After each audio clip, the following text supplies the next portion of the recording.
Pria lumpuh seperti lu, berani-beraninya mau jadi pasangan anak gua. Ngimpi lu, goblok. Assalamualaikum warahmatullahi wabarakatuh. Bayangkan, seorang pria lumpuh yang berpenampilan gembel. Setiap hari ia hanya duduk di kursi roda dengan pakaian lusuh dan wajah tertutup masker. Ia dipandang hina oleh banyak orang, bahkan dianggap tak layak untuk hidup. Pria lumpuh itu hidup dalam diam, menahan sakit serta menelan banyak hinaan. Puncaknya saat ia diperkenalkan oleh kekasihnya di depan orang tuanya, keluarga kaya yang berprofesi sebagai seorang pensiunan polisi. Namun saat diperkenalkan, ia justru menerima perlakuan kejam dari calon mertuanya sendiri, karena dianggap harga diri keluarga besarnya tercoreng, karena anak perempuannya yang berprofesi sebagai seorang bidan memilih pria lumpuh seperti dia. Ia dianggap pria lumpuh yang tak berguna. Bahkan ia ditendang oleh calon mertuanya, hingga membuat ia terjatuh dari kursi roda tersebut. Pria lumpuh seperti lu, berani-beraninya mau jadi pasangan anak gua. Ngimpi lu, goblok. Namun, tak ada yang tahu siapa dirinya sebenarnya. Tak ada yang sadar, setiap penghinaan yang ia terima bukan sekadar luka batin, tapi bagian dari sebuah rencana yang jauh lebih besar. Hingga saat identitas sebenarnya dari pria lumpuh itu terbuka di depan calon mertuanya. Calon mertuanya hanya bisa menyesal. Sahabat semuanya, sebelum kita mulai cerita ini, mari tuliskan di komentar dari mana saja sahabat menonton cerita ini. Semoga yang subscribe channel Sudut Hikmah, kami doakan semoga dimudahkan segala urusannya, dilapangkan rezekinya, disehatkan badannya, dan dikabulkan segala hajat dunia akhirat oleh Allah Subhanahu wa Ta'ala. Amin ya Rabbal Alamin. Sekarang mari kita mulai ceritanya. Pagi itu, udara di halaman rumah kecil itu terasa lembab dan dingin. Matahari sudah naik, tapi cahayanya tidak pernah benar-benar masuk ke sudut teras paling ujung. Di sanalah seorang pria duduk diam di atas kursi roda tua yang catnya sudah mengelupas. Namanya Saka. Setidaknya itu nama yang ia gunakan. Tubuhnya tampak kurus, kaos hitamnya sobek di beberapa bagian, warnanya kusam seolah sudah terlalu lama bersentuhan dengan debu dan hujan. Celana pendeknya menggantung longgar di paha, memperlihatkan dua kaki yang terdiam kaku, seolah tak lagi memiliki daya. Kedua kakinya terbalut perban lusuh yang mulai menguning. Saka memakai masker hitam menutupi sebagian wajahnya. Sebuah topi polos menutup rambutnya. Ia menunduk sejak pagi, tatapannya kosong mengarah ke lantai semen yang retak. Tangannya mencengkeram pegangan kursi roda, bukan karena lelah, tapi seperti menahan sesuatu yang jauh lebih berat dari rasa sakit fisik. Tidak ada yang tahu sejak kapan ia duduk di sana. Tidak ada yang tahu apa yang ia pikirkan. Yang terlihat hanya seorang pria lumpuh, lusuh, dan nyaris tak memiliki harga diri di mata orang-orang sekitar. Beberapa tetangga melintas tanpa menoleh. Beberapa menatap sekilas lalu berpaling. Tidak ada sapaan. Tidak ada senyum. Hanya langkah-langkah yang berlalu begitu saja. Saka tetap diam. Di dalam rumah terdengar suara langkah kaki pelan. Seorang wanita muda keluar membawa segelas air putih. Seragam bidan yang ia kenakan tampak rapi, putih bersih, kontras dengan sosok pria di hadapannya. Wanita itu bernama Nadia. Wajahnya cantik, alami, tanpa riasan berlebihan. Matanya lembut, namun hari itu terlihat sembab, seolah kurang tidur. Saat ia mendekat, langkahnya ragu, seperti menimbang perasaan sendiri. Ia berhenti di depan Saka, lalu berjongkok perlahan agar sejajar dengan wajah pria itu. Saka tidak menoleh. Nadia meletakkan gelas air di atas meja kecil di samping kursi roda. Tangannya sedikit gemetar. Saka mengangkat kepalanya pelan. Matanya terlihat dari balik masker. Tatapan itu tenang, terlalu tenang untuk seseorang yang hidupnya dianggap sudah selesai. Ia tidak tersenyum, tidak juga mengeluh. Hanya mengangguk kecil. Nadia berdiri kembali. Sebelum masuk ke rumah, Ia menoleh sekali lagi ke arah Saka. Tatapannya penuh sesuatu yang sulit dijelaskan. Bukan kasihan, bukan pula iba. Lebih seperti keyakinan yang sedang diuji. Tak lama kemudian, suara mesin mobil terdengar mendekat. Sebuah mobil tua berhenti di depan rumah. Pintu terbuka dengan suara keras. Saka mendengar langkah kaki berat menghantam tanah. Langkah yang tegas, penuh percaya diri, seolah pemiliknya terbiasa dihormati. Saka tidak bergerak. Dari balik masker, matanya mengikuti bayangan sepatu yang berhenti tepat di hadapannya. Sepatu kulit hitam mengkilap. Saka tahu, sejak detik itu, hidupnya tidak akan lagi tenang. Ia tahu, hari ini bukan hari biasa. Ia tahu, ujian baru saja dimulai. Dan tidak satu pun orang di halaman itu menyadari bahwa pria lumpuh di kursi roda tua tersebut sedang menjalani peran paling berbahaya dalam hidupnya. Peran sebagai manusia yang harus terlihat lemah, agar kebenaran besar bisa terungkap.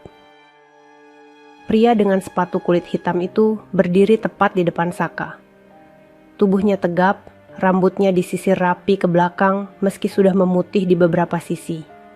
Wajahnya keras, rahangnya mengeras, seolah sedang menahan rasa tidak suka yang sejak awal tidak ingin ia sembunyikan. Namanya Surya Wijaya, seorang pensiunan polisi. Ia tidak langsung berbicara. Tatapannya turun, memeriksa Saka dari ujung kepala sampai ujung kaki, seperti sedang menilai barang rusak yang tidak layak dipertahankan. Saka tetap menunduk. Tidak ada perlawanan di wajahnya. Tidak ada reaksi berlebihan. Hanya napas pelan yang teratur. Di belakang Surya, seorang wanita paruh baya keluar dari mobil. Pakaiannya rapi, wajahnya dingin, alisnya sedikit terangkat menahan rasa jijik.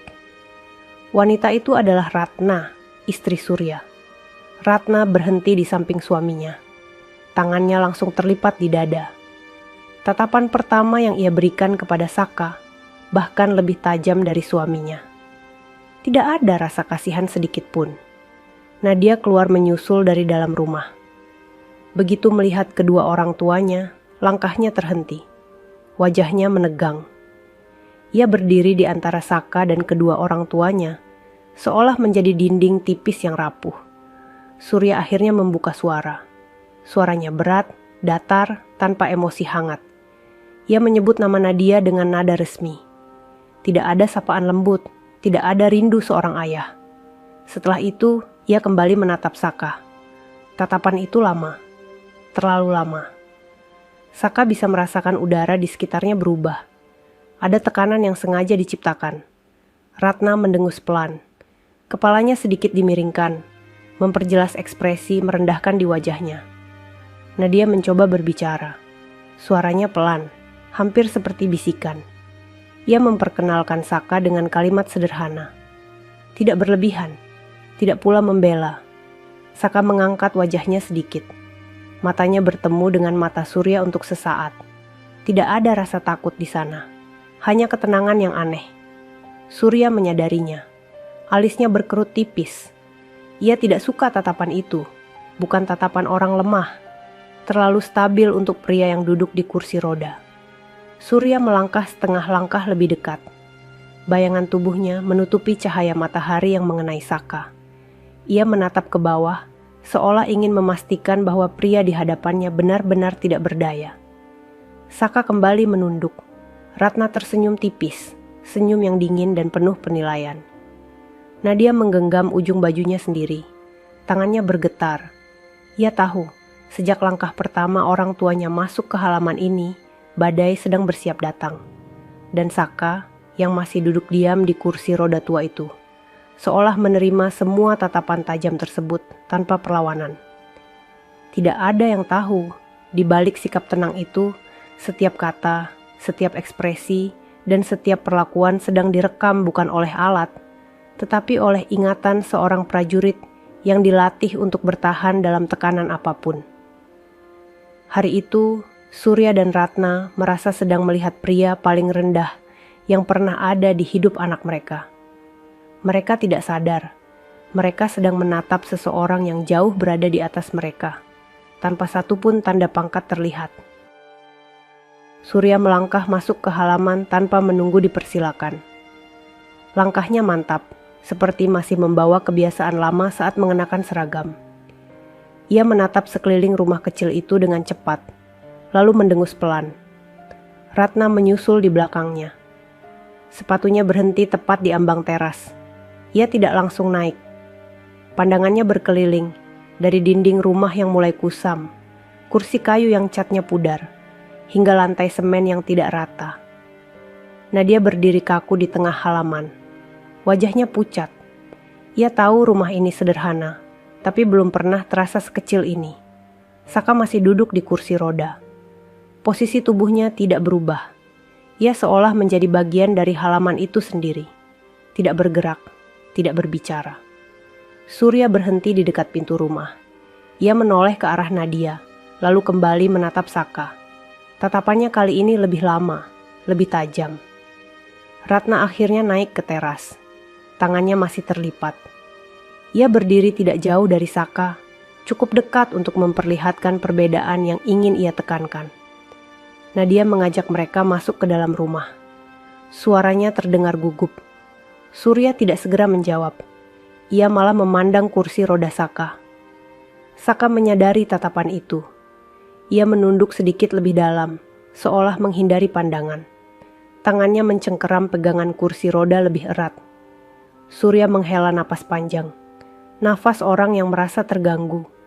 Ia akhirnya melangkah masuk ke rumah, diikuti Ratna. Nadia menghela napas kecil, lalu menoleh ke arah Saka.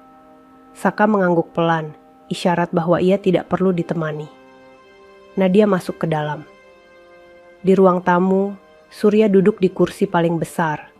Ia menyandarkan punggung, menyilangkan kaki, lalu memandang sekeliling dengan ekspresi menilai. Ratna duduk di sampingnya. Wajahnya tetap dingin.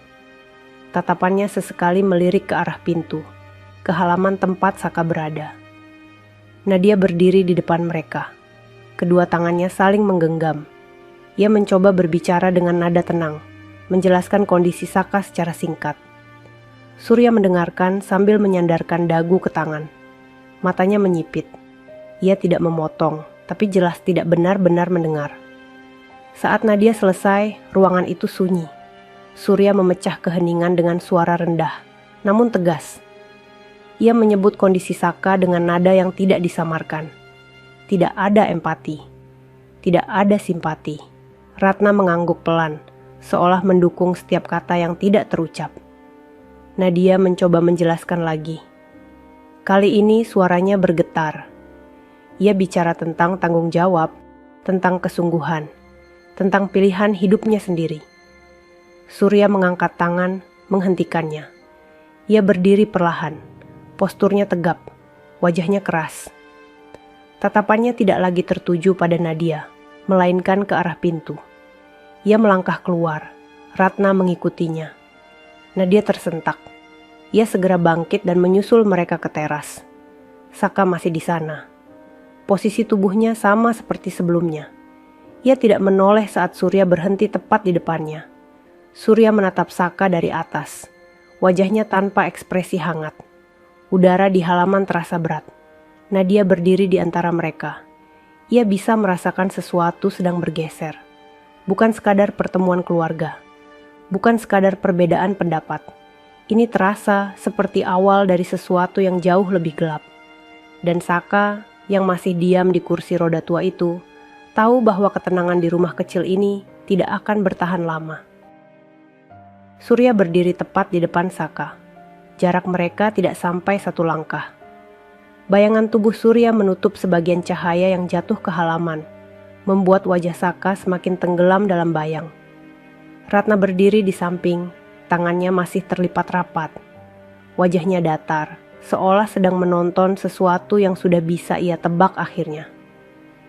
Nadia mencoba membuka mulut, tapi kata-kata tertahan di tenggorokan. Nafasnya pendek. Surya menunduk sedikit, cukup untuk membuat suaranya terdengar jelas di telinga Saka. Nadanya rendah, namun mengandung tekanan yang sengaja dipertahankan. Ia menyebut kondisi Saka dengan kata-kata yang dingin. bukan sebagai manusia, melainkan sebagai beban. Nada bicaranya bukan marah, tapi penuh keyakinan seolah apa yang ia ucapkan adalah kebenaran mutlak. Saka tidak menjawab. Ia tetap menunduk. Tatapannya tertuju pada lantai semen. Wajahnya tidak menunjukkan perubahan apapun. Tidak ada rasa tersinggung. Tidak ada perlawanan.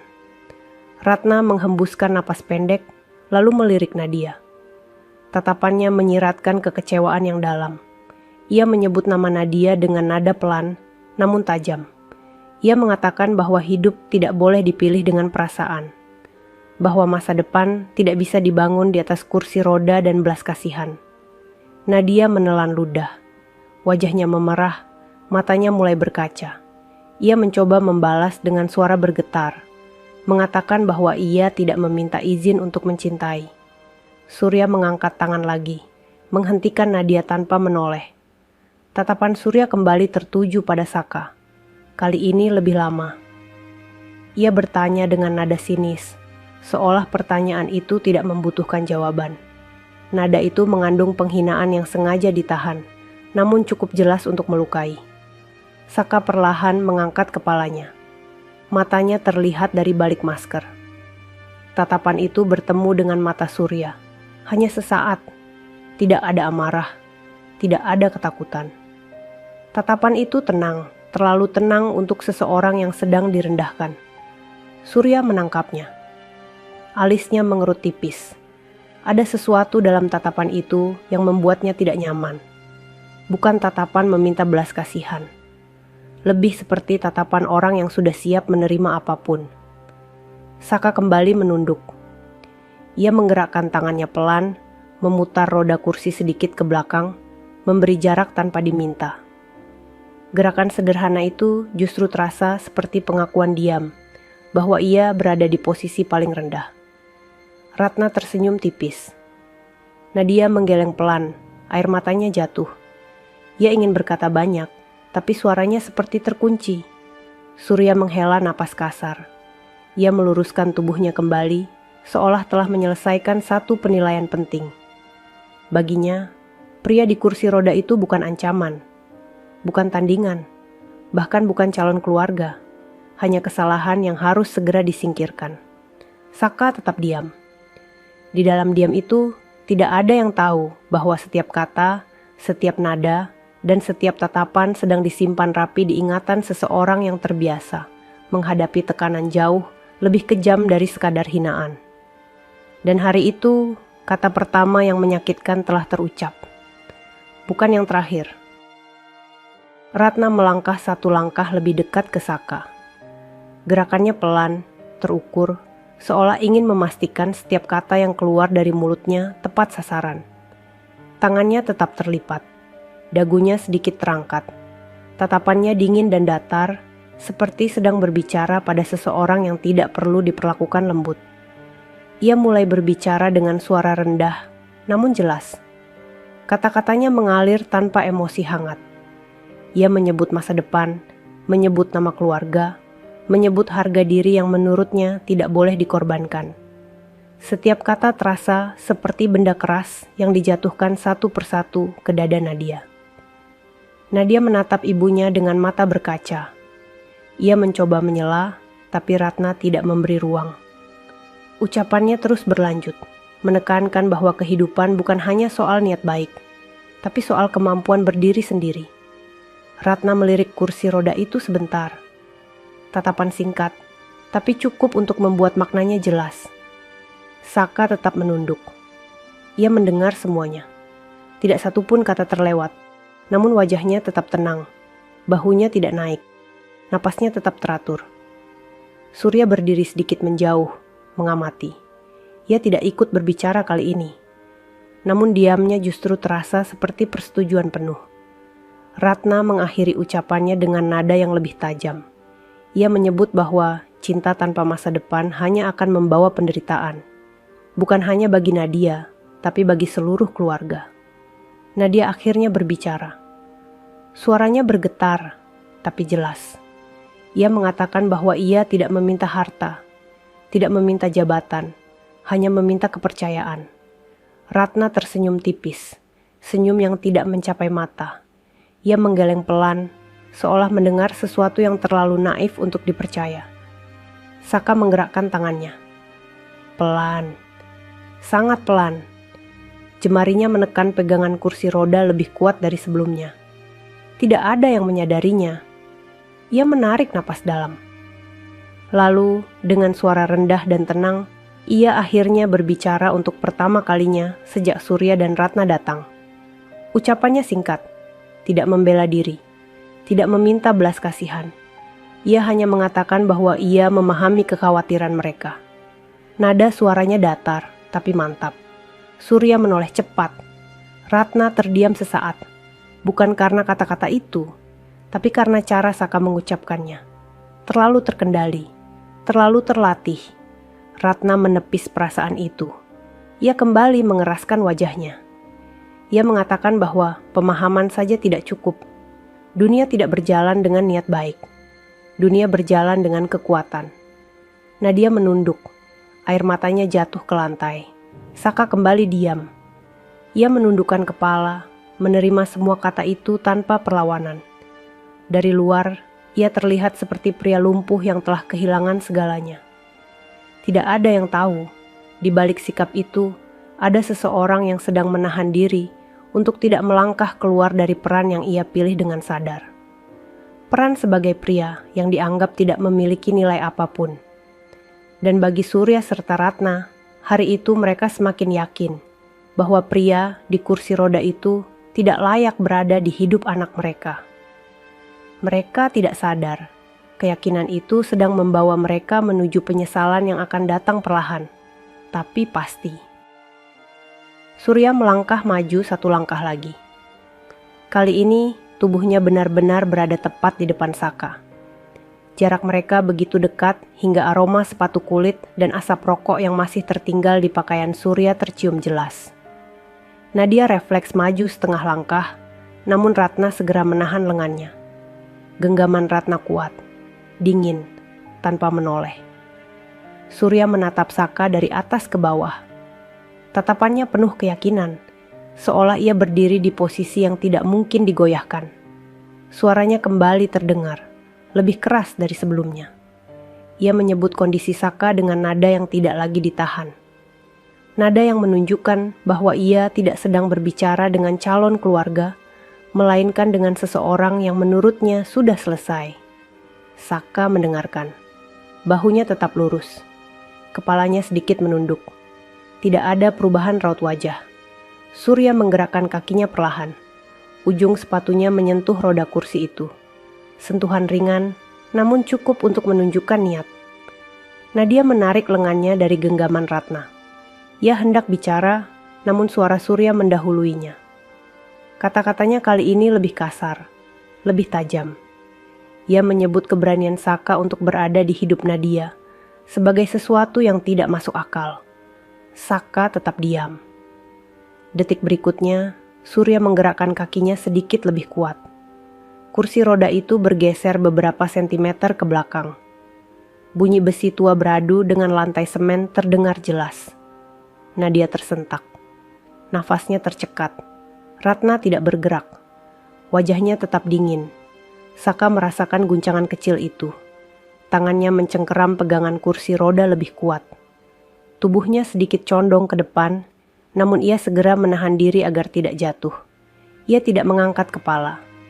Surya menghembuskan napas kasar.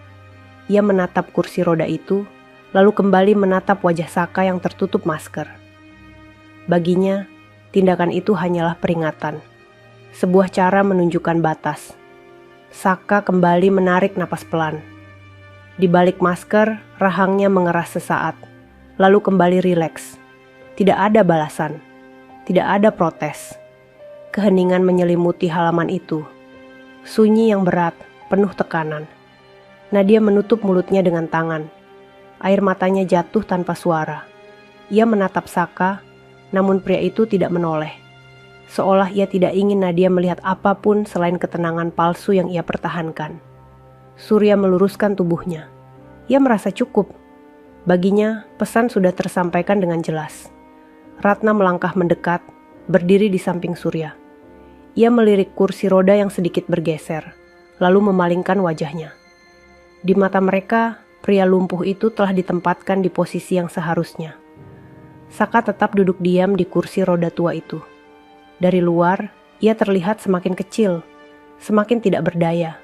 Tidak satu pun dari mereka tahu bahwa sikap diam itu bukan karena takut, melainkan karena peran yang tidak boleh ia langgar sedikit pun. Peran sebagai pria lumpuh yang harus terlihat kalah, agar suatu hari kebenaran berdiri tegak tanpa perlu teriak. Surya melangkah mundur setengah langkah. Matanya masih menatap Saka, namun kini ada sesuatu yang berbeda. Bukan empati, bukan penyesalan, melainkan rasa tidak nyaman yang tipis, nyaris tak terlihat. Ia tidak suka cara Saka diam. Diam yang terlalu rapi, terlalu tertata. Pria lumpuh seharusnya menunjukkan kemarahan, ketakutan, atau setidaknya rasa tersinggung. Namun Saka tidak menunjukkan apapun. Wajahnya tetap tenang, posturnya tetap terkendali. Ratna ikut memperhatikan. Alisnya sedikit berkerut. Ia memiringkan kepala, menatap Saka lebih lama dari sebelumnya. Nadia berdiri terpaku. Dadanya naik turun menahan sesak. Ia ingin menghampiri Saka, tapi kakinya seolah tertahan oleh lantai. Saka mengangkat wajahnya perlahan. Tatapannya tidak langsung mengarah ke Surya atau Ratna, melainkan ke halaman depan rumah, ke arah jalan kecil yang sepi. Tatapan itu kosong, tapi fokus. Seolah ia sedang mengamati sesuatu yang tidak bisa dilihat orang lain. Surya berdeham pelan. Ia kembali menegakkan bahu, mencoba mengembalikan rasa berkuasanya. Ia berbicara lagi, kali ini dengan nada lebih tinggi, lebih menekan. Ia menyebut bahwa dunia tidak memberi tempat bagi orang lemah, bahwa belas kasihan tidak pernah cukup untuk bertahan hidup. Saka mendengarkan tanpa memotong. Saat Surya berhenti berbicara, Saka menoleh perlahan. Tatapannya kembali bertemu dengan mata Surya. Sekali lagi, hanya sesaat. Tatapan itu bukan tatapan orang kalah, bukan pula tatapan memohon. Lebih seperti tatapan seseorang yang sudah lama berdiri di tengah badai dan tahu persis kapan harus tetap diam. Surya merasakan sesuatu menusuk dadanya. Perasaan yang sulit dijelaskan. Ia mengalihkan pandangan dengan cepat, seolah tidak ingin membaca lebih jauh. Ratna menarik napas pendek. Ia melangkah sedikit menjauh dari Saka, seakan menjaga jarak dari perasaan yang mulai mengganggu pikirannya sendiri. Nadia akhirnya melangkah mendekat. Ia berdiri di samping kursi roda itu. Tangannya hampir menyentuh bahu Saka, namun berhenti di udara. Saka tidak menoleh. Ia tahu Nadia ada di sana. Ia bisa merasakan getaran langkahnya, napasnya yang berat. Namun ia memilih tetap diam. Surya menatap Nadia, lalu kembali ke Saka. Dengan suara dingin, ia menyebut bahwa pembicaraan ini tidak akan berhenti di sini. Bahwa ia belum selesai. Ia berbalik, memberi isyarat kepada Ratna untuk masuk ke mobil. Ratna mengangguk pelan. Sebelum melangkah pergi, Ratna melirik Saka sekali lagi. Tatapan itu singkat, namun kini tidak lagi sepenuhnya merendahkan. Ada keraguan kecil yang berusaha ia kubur dalam-dalam. Mobil itu akhirnya pergi, meninggalkan debu tipis di jalan kecil depan rumah. Nadia berdiri terpaku. Halaman kembali sunyi. Saka masih duduk di kursi roda tua itu. Ia menghembuskan napas pelan, sangat pelan. Seolah baru saja melewati ujian kecil yang sebenarnya jauh dari apa yang akan datang. Di balik masker hitam itu, rahangnya kembali mengeras. Bukan karena hinaan, melainkan karena ia tahu permainan baru saja dimulai. Dan kali ini tekanan akan datang lebih keras. Sore itu, langit mulai berubah warna. Cahaya matahari jatuh miring ke halaman rumah, membuat bayangan kursi roda memanjang di lantai semen. Udara terasa lebih tenang, namun ketenangan itu tidak benar-benar masuk ke dada Nadia. Ia berdiri di belakang Saka, mendorong kursi roda itu perlahan masuk ke teras. Tangannya masih gemetar, meski ia berusaha menutupi kegelisahan di wajahnya. Saka membiarkan dirinya didorong. Tubuhnya rileks, terlalu rileks untuk seseorang yang baru saja dihina dan didorong secara kasar. Nadia memperhatikan itu. Ia memperhatikan cara Saka menjaga keseimbangan tubuhnya saat roda melewati bagian lantai yang tidak rata. Cara tangannya menyesuaikan posisi tanpa panik. Gerakan kecil, hampir tidak terlihat, namun terasa tidak biasa. Saat kursi roda berhenti, Saka menggeser posisi duduknya. Gerakannya halus, terukur. Tidak ada gerakan berlebihan seperti orang yang kehilangan kontrol tubuh. Nadia menelan ludah. Ia duduk di bangku kayu di samping Saka. Tangannya menggenggam ujung baju sendiri. Beberapa detik berlalu tanpa suara. Nadia akhirnya berbicara pelan. Ia meminta maaf atas perlakuan orang tuanya. Suaranya lirih, penuh rasa bersalah. Saka menoleh sedikit. Tidak sepenuhnya. Hanya cukup untuk menandakan bahwa ia mendengar. Ia menggeleng pelan. Saka mengatakan bahwa ia sudah terbiasa. Kalimatnya sederhana. Nada suaranya datar, namun tenang. Nadia mengangkat wajahnya. Matanya menatap Saka, mencoba membaca sesuatu di balik masker dan topi itu. Ia memperhatikan napas Saka yang teratur. Tidak tergesa, tidak berat. Seolah tekanan tadi tidak pernah terjadi. Nadia terdiam. Ia teringat sesuatu. Beberapa hari lalu, saat hujan deras, kursi roda itu sempat tergelincir sedikit. Saat itu, Saka dengan cepat menahan tubuhnya agar tidak jatuh. Gerakan yang cepat, tepat, dan penuh refleks. Saat itu Nadia menganggapnya kebetulan. Sekarang, keraguan itu muncul lagi. Saka menatap lurus ke depan. Pandangannya seolah menembus dinding rumah, jauh keluar sana. Tatapan orang yang sedang menghitung sesuatu di kepalanya. Nadia membuka mulut, ingin bertanya. Namun ia menutupnya kembali. Ada rasa takut yang tidak ia pahami. Takut jika pertanyaannya justru membuka sesuatu yang belum siap ia terima. Saka menggerakkan tangannya, mengambil topi di kepalanya sebentar, lalu memakainya kembali dengan posisi yang rapi. Gerakan sederhana itu terasa terlalu terlatih. Nadia memperhatikan detail itu dengan saksama. Di kejauhan, suara motor melintas. Saka menoleh sesaat ke arah suara itu, lalu kembali ke posisi semula. Gerak kepalanya cepat, presisi, seperti mengikuti sumber suara dengan naluri yang tajam. Nadia menarik napas dalam. Ia merasa seperti sedang duduk di samping seseorang yang menyembunyikan sesuatu yang jauh lebih besar dari yang terlihat. Namun Saka tetap diam, tidak memberi petunjuk, tidak membuka apapun. Ia kembali menjadi pria lumpuh yang duduk tenang di kursi roda tua, menunggu hari esok dengan kesabaran yang tidak wajar. Dan di dalam diam itu, sebuah rahasia terus berdenyut, semakin mendekati waktunya untuk muncul ke permukaan. Malam turun perlahan. Lampu teras menyala redup, menerangi wajah Saka yang masih tertutup masker. Nadia sudah masuk ke dalam rumah. Suara pintu tertutup pelan, menyisakan Saka sendirian di teras. Angin malam menyentuh kulitnya. Udara dingin tidak membuatnya menggigil. Ia tetap duduk tegak, kedua tangan bertumpu di pegangan kursi roda. Beberapa menit berlalu dalam sunyi. Lalu, dari saku celana Saka terdengar getaran pelan. Sangat singkat, hampir tidak terdengar. Saka tidak langsung bergerak. Ia menunggu beberapa detik, memastikan tidak ada langkah kaki, tidak ada mata yang mengamati. Setelah yakin, ia menggerakkan tangannya perlahan, mengambil sebuah ponsel kecil yang layarnya sudah retak di sudut. Ia menunduk, menutupi cahaya layar dengan telapak tangan. Sebuah pesan masuk. Tidak ada nama pengirim. Hanya deretan kata pendek yang terasa asing bagi siapapun yang membacanya. Kalimatnya sederhana, namun memiliki arti yang jauh lebih dalam bagi Saka. Matanya membaca cepat, sangat cepat.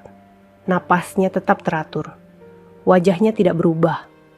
Pesan itu memberi kabar tentang pergerakan, tentang waktu, dan tentang batas yang semakin mendekat. Tidak ada penjelasan panjang. Tidak dibutuhkan. Saka mengunci layar ponsel itu kembali. Tangannya memasukkan ponsel ke saku, lalu kembali ke posisi semula.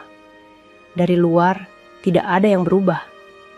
Ia masih terlihat seperti pria lumpuh yang duduk sendirian, menatap malam dengan mata kosong. Namun di dalam dirinya, sesuatu bergerak. Saka menggeser bahunya sedikit, merilekskan otot lehernya. Gerakan kecil yang tidak pernah dilakukan oleh orang yang benar-benar tak berdaya. Ia mengangkat wajahnya, menatap langit malam yang gelap. Tatapan itu tajam, fokus, seperti seseorang yang sedang memetakan langkah. Di dalam rumah, Nadia berdiri di balik pintu, mengintip tanpa sengaja. Ia melihat Saka duduk diam, sendirian. Ada rasa bersalah yang kembali menekan dadanya. Ia tidak melihat ponsel itu. Ia tidak mendengar getaran tadi. Yang ia lihat hanya punggung seorang pria yang tampak terlalu kuat untuk hidup yang terlalu berat. Saka menarik napas dalam, lalu menghembuskannya pelan. Ia kembali menunduk, menyesuaikan posisi duduknya agar terlihat lebih lemah. Peran itu harus tetap sempurna, karena waktu sudah bergerak, dan tugas yang membawanya ke kursi roda ini perlahan mendekati titik yang tidak bisa ditunda lagi. Pagi datang dengan cepat. Suara ayam berkokok memecah sunyi sebelum matahari benar-benar muncul. Saka sudah duduk di teras sejak subuh. Posisi tubuhnya sama seperti hari-hari sebelumnya. Kursi roda tua itu menghadap ke halaman, seolah ia sedang menunggu sesuatu. Nadia keluar membawa sarapan sederhana. Wajahnya masih terlihat lelah. Ia meletakkan piring di meja kecil, lalu duduk di bangku kayu. Matanya sempat menatap Saka, mencoba membaca ekspresi di balik masker.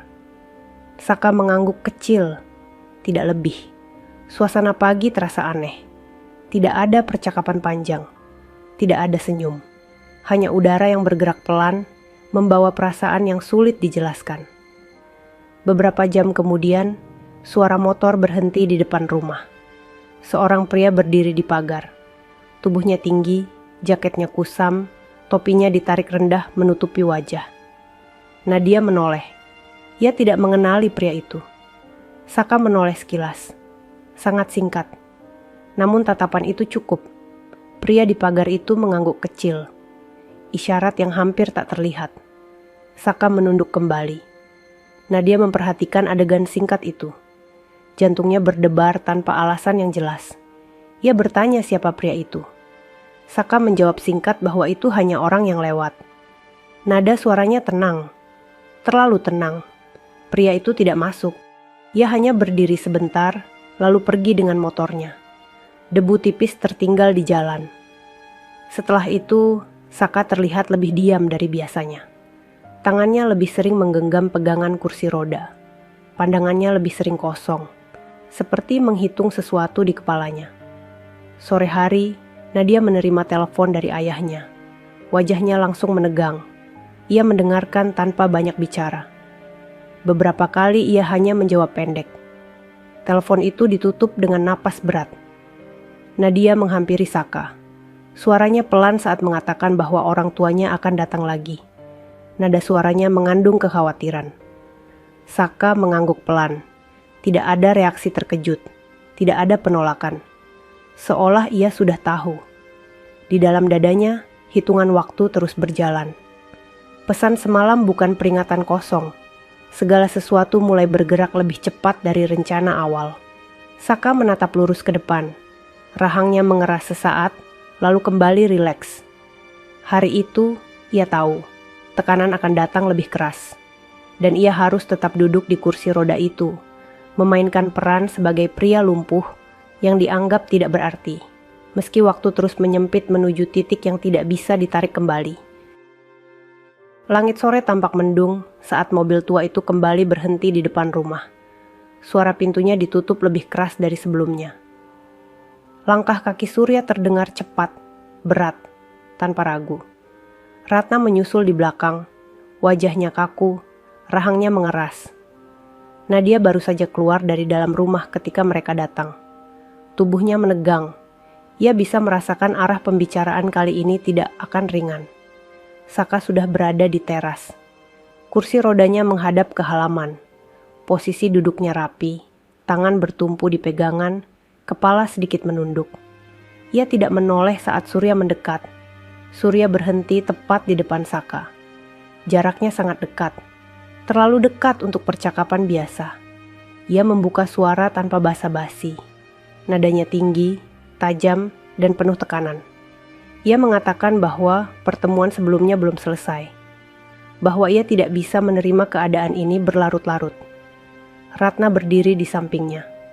Tangannya kembali terlipat. Wajahnya dingin, namun matanya tajam, ikut menekan. Nadia mencoba berbicara. Suaranya bergetar, namun ia berusaha tegas. Ia mengatakan bahwa keputusan hidupnya tidak bisa dipaksakan. Surya langsung memotong. Tangannya terangkat, telunjuknya menunjuk lurus ke arah Saka. Kata-katanya keluar lebih kasar dari sebelumnya. Ia menyebut keberadaan Saka sebagai sesuatu yang memalukan. Sebuah kesalahan yang menurutnya harus segera dihentikan. Saka tetap diam. Ia menunduk, seolah menerima semua itu. Bahunya tidak bergerak, wajahnya tidak berubah. Ratna ikut menambahkan. Nada suaranya lebih rendah, tapi menusuk. Ia menyebut bagaimana masa depan Nadia akan hancur jika tetap bersama pria seperti ini. Ia menyebut nama keluarga mereka dengan nada bangga, lalu membandingkannya dengan kondisi Saka tanpa menahan diri. Nadia menangis. Air matanya jatuh tanpa suara. Tangannya mengepal di sisi tubuhnya. Saka mengangkat kepalanya perlahan. Tatapannya tidak langsung ke wajah Surya atau Ratna, melainkan ke arah Nadia. Hanya sesaat. Tatapan itu tenang, seolah meminta Nadia tetap berdiri tegak. Lalu Saka kembali menunduk. Surya melihat itu. Wajahnya memerah. Ia merasa dilecehkan oleh sikap diam itu. Baginya, diam Saka bukan tanda rendah hati, melainkan pembangkangan. Ia melangkah lebih dekat. Ujung sepatunya kembali menyentuh roda kursi. Kali ini lebih keras. Kursi roda itu bergeser cukup jauh, hingga bunyinya terdengar kasar. Nadia menjerit pelan. Ia hendak maju, namun Ratna kembali menahannya. Saka menahan tubuhnya agar tidak jatuh. Gerakannya cepat, presisi, lalu kembali diam. Semua terjadi dalam hitungan detik. Surya memperhatikan gerakan itu. Alisnya berkerut.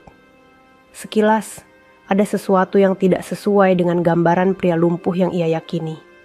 Namun ia menepis pikiran itu. Ia menghela napas keras, lalu berkata dengan nada dingin bahwa pertemuan ini adalah peringatan terakhir.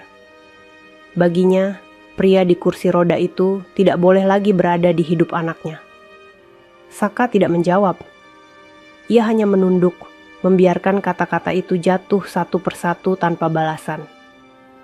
Surya dan Ratna berbalik pergi. Mobil kembali melaju, meninggalkan suasana yang lebih berat dari sebelumnya. Nadia berdiri gemetar. Ia menatap Saka dengan mata basah. Saka tetap duduk diam di kursi roda tua itu. Di balik sikapnya yang terlihat kalah, ada sesuatu yang mulai mengeras. Bukan kemarahan, melainkan kesiapan. Karena hari itu, batas kesabaran telah disentuh. Dan waktu untuk tetap bersembunyi semakin menipis. Malam itu turun tanpa suara. Hujan rintik mulai jatuh, membasahi halaman dan teras rumah kecil itu. Saka masih duduk di kursi roda, kini berada sedikit lebih ke dalam agar tidak terkena air. Lampu teras menyala temaram. Nadia duduk di lantai dekat pintu. Lututnya dipeluk. Wajahnya masih basah oleh air mata yang belum benar-benar kering. Ia tidak berbicara. Ia hanya menemani. Keheningan terasa panjang. Getaran pelan kembali terdengar dari saku celana Saka. Kali ini lebih lama dari sebelumnya. Saka menunggu beberapa detik, memastikan Nadia tidak memperhatikan. Nadia menatap lantai, pikirannya jauh. Saka mengeluarkan ponsel kecil itu. Ia menutupi layar dengan telapak tangan. Matanya membaca cepat. Pesan itu singkat, tegas, tidak memberi pilihan. Waktu dipercepat. Titik temu berubah. Peran akan berakhir lebih cepat dari rencana awal. Saka mengunci layar. Tangannya kembali ke pegangan kursi roda. Ia menarik napas dalam, lalu menghembuskannya perlahan. Nadia akhirnya menoleh. Ia melihat wajah Saka yang tetap tenang, namun ada sesuatu yang berubah. Tatapan itu lebih fokus. lebih siap. Nadia bertanya pelan apakah Saka baik-baik saja. Saka menoleh sedikit dan mengangguk. Ia berkata bahwa besok ia harus pergi sebentar. Ada urusan yang harus diselesaikan. Nadanya tenang, tanpa penjelasan panjang. Nadia terdiam. Hatinya terasa berat. Ia ingin bertanya lebih jauh, namun memilih menahan diri. Ia hanya mengangguk kecil. Keesokan paginya, sebuah mobil hitam berhenti agak jauh dari rumah. Tidak masuk ke halaman, tidak menarik perhatian. Seorang pria turun. Pakaiannya sederhana, wajahnya tegas. Ia berdiri di tepi jalan, menunggu. Saka menatap ke arah itu. Tatapan singkat, lalu ia menunduk kembali. Nadia membantu mendorong kursi roda keluar rumah. Langkahnya pelan, tangannya gemetar. Ia tidak tahu mengapa perasaannya terasa seperti akan berpisah lama. Saka berkata pelan agar Nadia tidak ikut. Ucapannya singkat, tegas, berbeda dari biasanya. Nadia berhenti. Ia menatap Saka, mencoba mencari celah untuk membantah. Namun ia tidak menemukannya. Saka menggerakkan kursi roda sendiri ke arah mobil hitam itu. Gerakannya halus, terlatih, terlalu rapi untuk sekadar kebiasaan. Pria di tepi jalan membuka pintu belakang. Saka masuk tanpa bantuan. Pintu ditutup pelan. Mobil itu melaju, meninggalkan Nadia berdiri sendirian di depan rumah.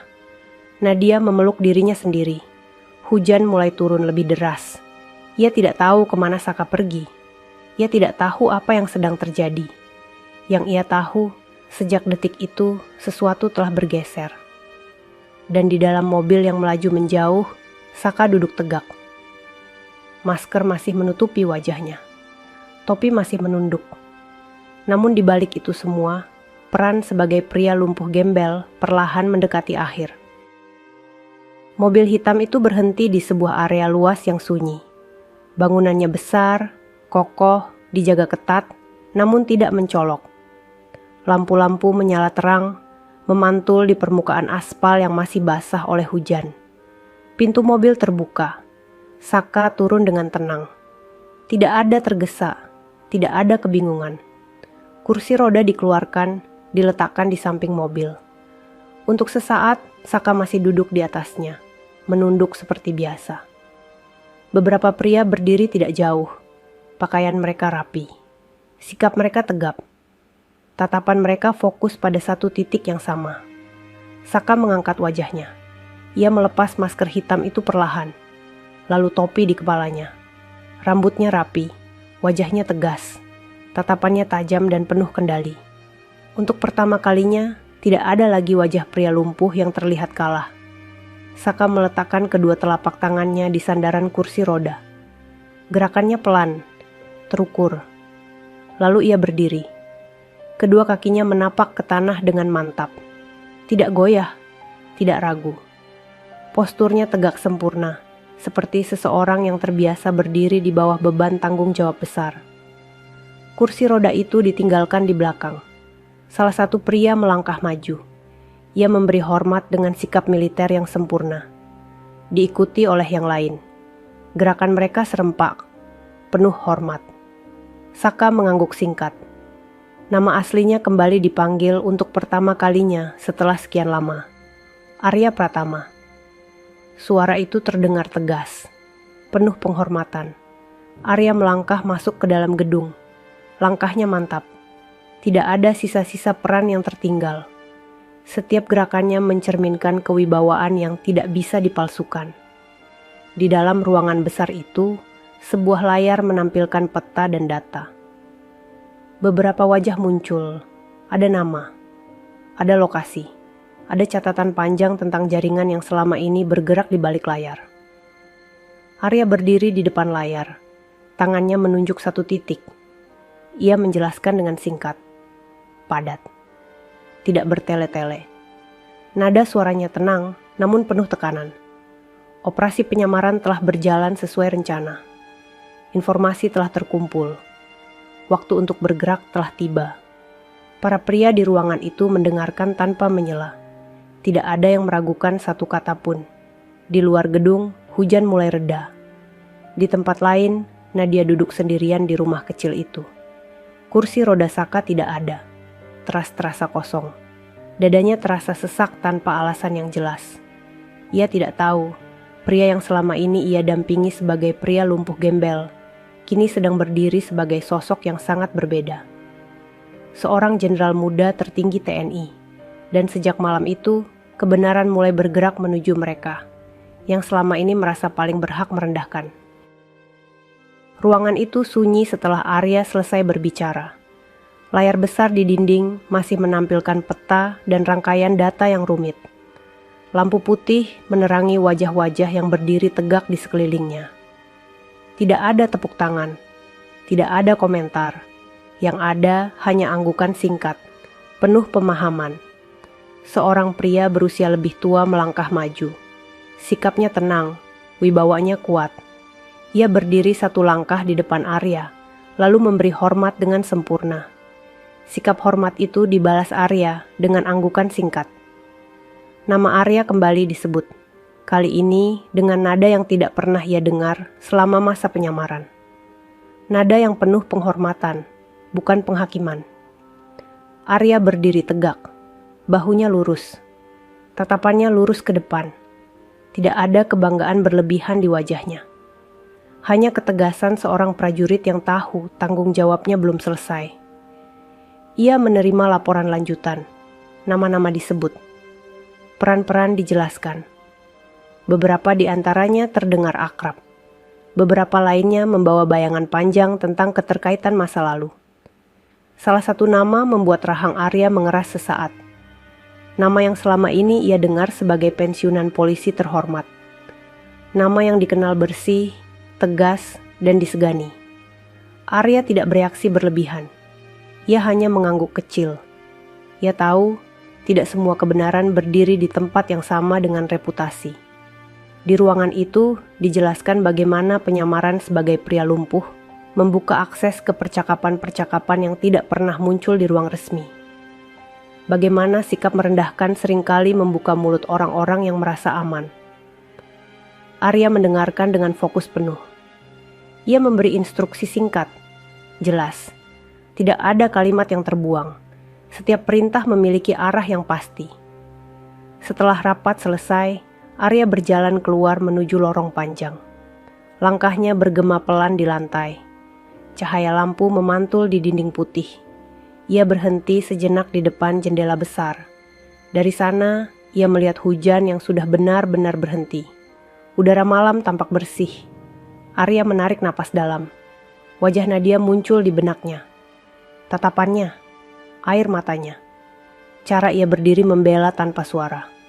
Untuk sesaat, ekspresi Arya melunak. Namun hanya sesaat.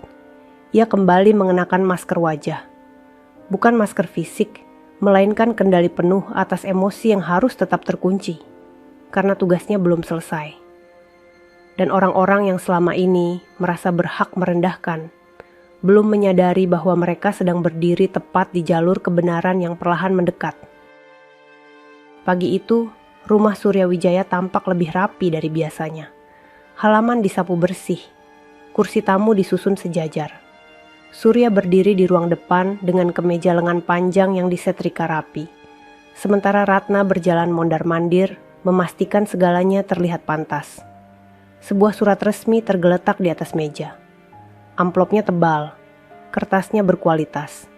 Tidak ada cap berlebihan, namun isinya cukup membuat Surya membaca berulang kali. Undangan menghadiri sebuah acara resmi. Nama instansi tertulis jelas. Surya merasa dadanya mengembang. Ia merasa dihargai. Dipanggil dalam acara seperti itu baginya adalah pengakuan. Ratna menatap surat itu dengan mata berbinar, seolah kehormatan lama kembali menyapa. Tidak satu pun dari mereka membaca detail kecil di bagian bawah dengan saksama. Nama Arya Pratama tertulis sebagai salah satu pemimpin acara. Nama itu terdengar asing bagi mereka. Hari acara tiba. Gedung besar itu dipenuhi orang-orang berseragam rapi dan pakaian resmi. Surya dan Ratna datang dengan langkah percaya diri. Surya menegakkan bahu, membawa sikap khas mantan aparat yang terbiasa dihormati. Mereka duduk di deretan kursi tamu undangan. Surya menatap sekeliling dengan pandangan menilai. Ratna tersenyum kecil, menikmati suasana. Lampu ruangan meredup perlahan. Sebuah suara tegas terdengar dari depan. Acara dimulai. Beberapa nama disebut. Beberapa pejabat naik ke podium. Surya mengangguk-angguk, merasa berada di lingkungan yang seharusnya. Kemudian, suasana berubah. Nama Arya Pratama disebut. Pintu samping terbuka. Seorang pria muda melangkah masuk. Posturnya tegap, langkahnya mantap. Seragam militernya rapi, penuh wibawa. Surya menatap ke depan dengan biasa saja. Ratna ikut memperhatikan tanpa minat khusus. Pria itu naik ke podium. Cahaya lampu menyorot wajahnya. Dan untuk pertama kalinya, Surya merasa ada sesuatu yang menusuk ingatannya. Garis wajah itu, cara berjalan itu, tatapan itu. Jantung Surya berdegup lebih cepat. Ratna menegang, tangannya mencengkeram tas tanpa sadar. Pria di podium mulai berbicara. Suaranya tenang, tegas, penuh kendali. Surya menelan ludah. Ada perasaan tidak nyaman yang mulai merayap. Seperti berdiri di depan cermin yang menampilkan bayangan masa lalu yang tidak ingin ia lihat kembali. Namun ia belum menyadari satu hal penting. Pria yang sedang berdiri di hadapannya bukanlah sosok asing. Dan undangan ini bukanlah kehormatan biasa. Suasana di dalam gedung terasa semakin hening. Setiap kata yang keluar dari mulut pria di podium terdengar jelas, menggema hingga ke barisan kursi tamu undangan. Surya duduk kaku. Matanya tidak berkedip. Ia menatap lurus ke depan, ke arah pria berseragam itu. Cara pria itu berdiri. Cara bahunya tegak tanpa dibuat-buat. Cara tangannya bergerak saat menekankan poin pembicaraan. Semuanya terasa familiar.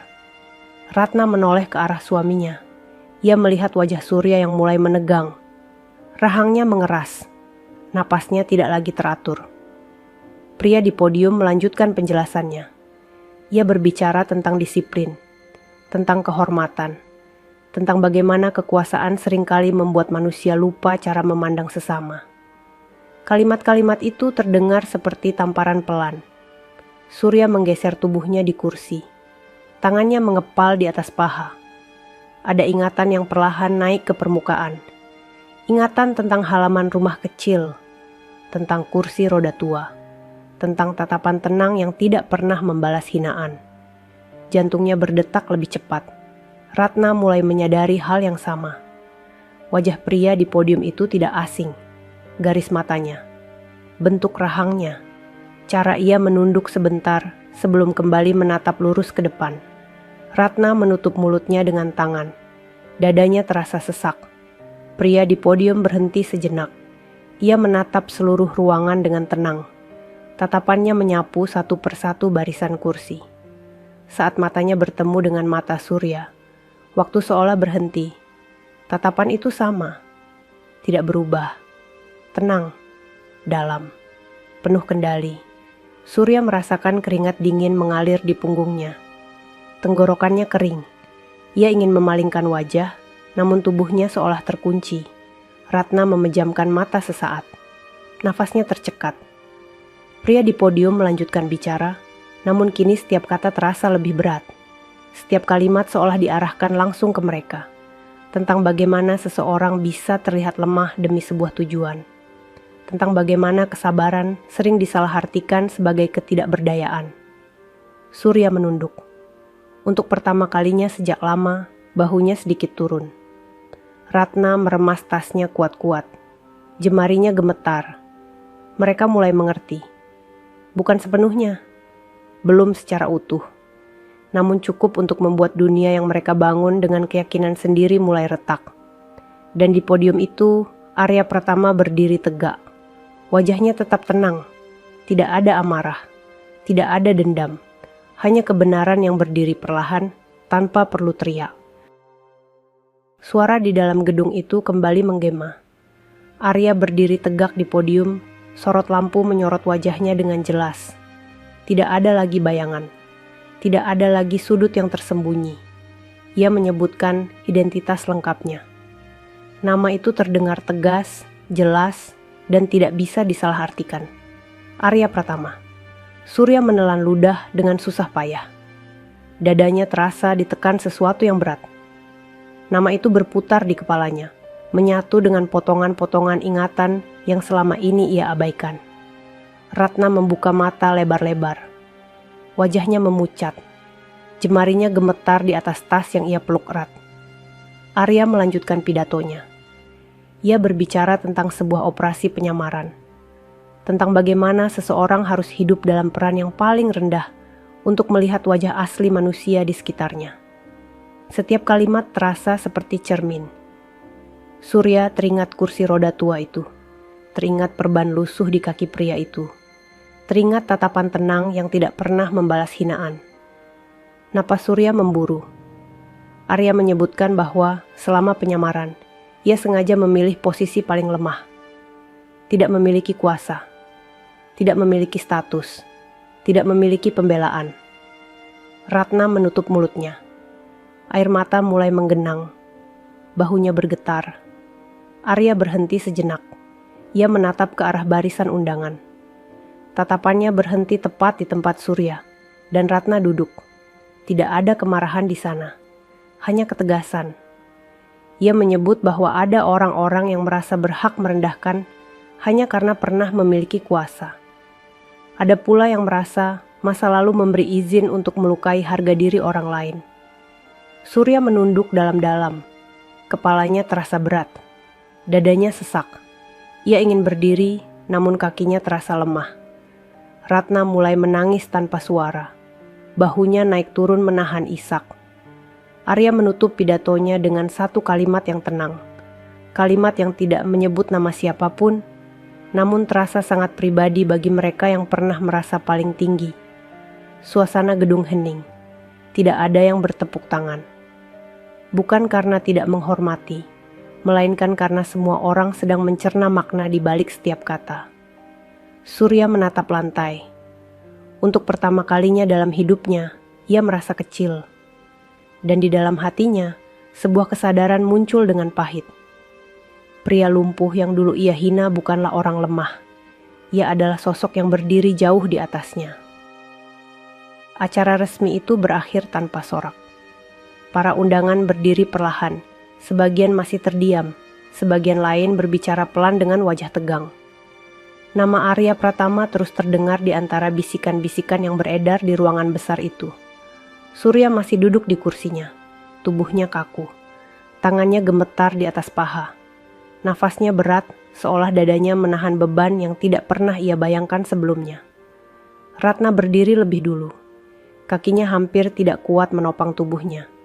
Ia memegang sandaran kursi, mencoba menjaga keseimbangan. Matanya merah, air mata terus jatuh tanpa ia sadari. Surya akhirnya berdiri. Gerakannya lambat. Tidak ada lagi sikap tegap seorang pensiunan aparat yang terbiasa memerintah. Bahunya turun, pandangannya kosong. Di kepalanya, adegan-adegan lama berputar tanpa henti.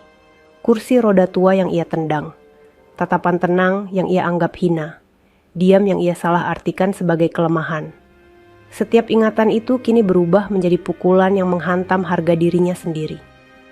Ratna memegang lengan Surya. Tangannya dingin. Bibirnya bergetar, mencoba mengatakan sesuatu, namun tidak ada suara yang keluar. Mereka melangkah keluar gedung dengan kepala tertunduk. Tidak ada satupun orang yang menyapa. Tidak ada tatapan hormat. Hanya keheningan yang menempel di setiap langkah mereka. Di luar gedung, angin malam berhembus pelan. Surya berhenti sejenak.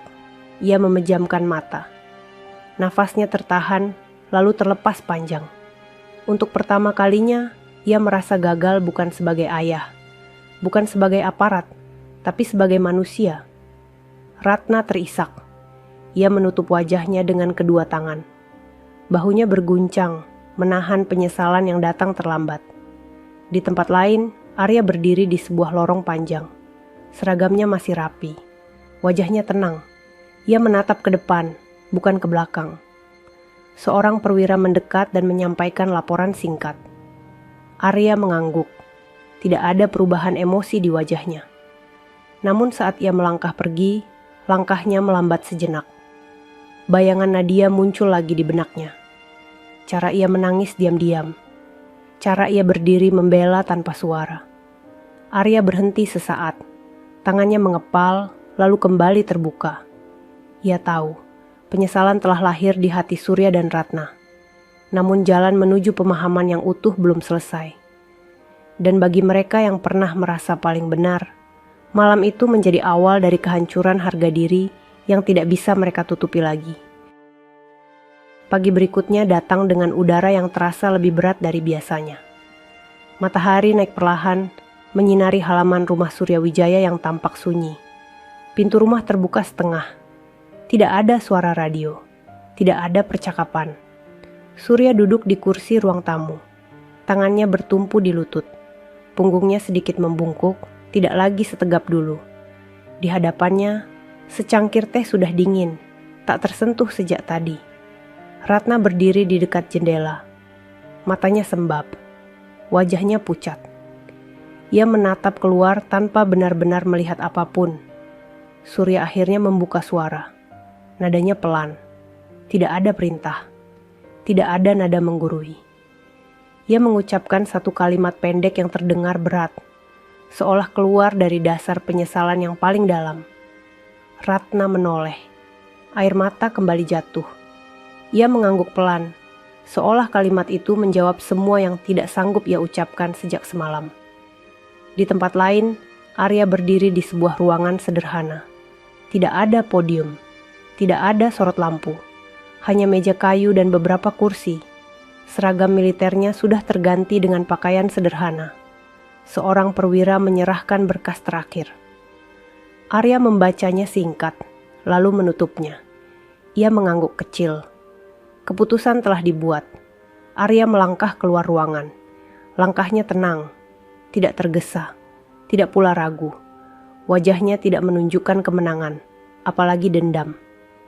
Baginya, tugas telah selesai bukan saat identitas terbuka, melainkan saat kebenaran berdiri tanpa perlu memaksa. Ia berhenti sejenak di lorong, menghela napas dalam, lalu mengeluarkannya perlahan. Nama Nadia kembali terlintas. Tatapan matanya, keteguhan yang ia tunjukkan di tengah tekanan.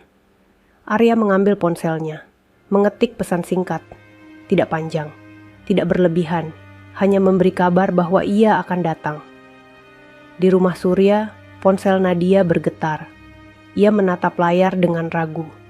Nama yang muncul membuat dadanya berdesir. Ia berdiri perlahan, menatap kedua orang tuanya. Surya mengangkat wajahnya. Ratna ikut menoleh. Tidak ada kata yang keluar. Namun kali ini, tatapan mereka tidak lagi dipenuhi penilaian. Hanya kelelahan dan penyesalan yang belum menemukan tempat. Di luar rumah, sebuah mobil berhenti. Dan untuk pertama kalinya sejak semua ini dimulai, tidak ada yang tahu bagaimana pertemuan itu akan berakhir. Yang pasti, Arya datang bukan untuk membalas. Ia datang membawa keputusan yang lahir dari ketegasan, bukan amarah. Mobil itu berhenti perlahan di depan rumah Surya Wijaya. Tidak ada suara siren. Tidak ada iring-iringan. Hanya sebuah mobil biasa yang berhenti dengan tenang. Arya turun lebih dulu. Ia mengenakan pakaian sederhana. Tidak ada seragam. Tidak ada tanda pangkat. Wajahnya tetap tenang. Sama seperti saat ia duduk diam di kursi roda tua itu. Nadia berdiri di ambang pintu. Matanya membesar. Dadanya naik turun menahan perasaan yang bercampur. Ia melangkah maju, berhenti beberapa langkah dari Arya. Untuk sesaat, mereka hanya saling menatap. Arya mengangguk pelan. Nadia menarik napas panjang, lalu mempersilakan Arya masuk. Di dalam rumah, Surya dan Ratna berdiri. Tidak duduk, tidak berani duduk. Tubuh mereka kaku, seolah menunggu vonis yang tidak mereka ketahui bentuknya. Arya melangkah masuk dengan langkah tenang. Ia berhenti di tengah ruang tamu. Tatapannya menyapu ruangan itu perlahan, lalu berhenti pada wajah Surya. Surya menelan ludah. Tangannya gemetar. Untuk pertama kalinya, ia tidak berdiri sebagai mantan aparat. Ia berdiri sebagai seorang ayah yang menyadari kesalahannya.